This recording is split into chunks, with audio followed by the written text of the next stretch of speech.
Alrighty, I'm here to tell y'all today that I-beams don't exist. Before you go any further and type something in the comments saying, "Cowboy, you must be losing it on us. I walk on I-beams all day long," or "I'm getting into welding school. I'm thinking about being an ironworker working on I-beams all day." Technically, there is no such thing as an I-beam. It looks like an eye, sure does. I'll tell you right now, that looks like an eye, but it's not an I-beam. There's no such thing as an I-beam. So I'm going to go through several different beams here. We have our, let's see,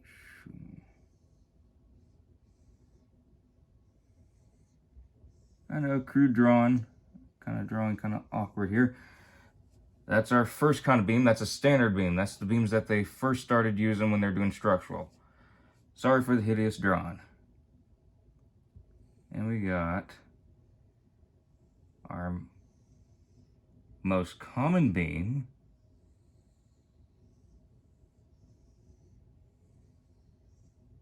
Now that sure looks like an eye, don't it? It sure does, I'll agree with you. But that ain't an I-beam. That is our wide flange beam. I'll go with the symbols in just a moment for y'all.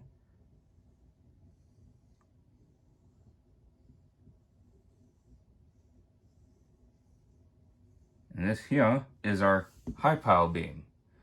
So for our standard beam, our symbol is just an S. That's our standard beam.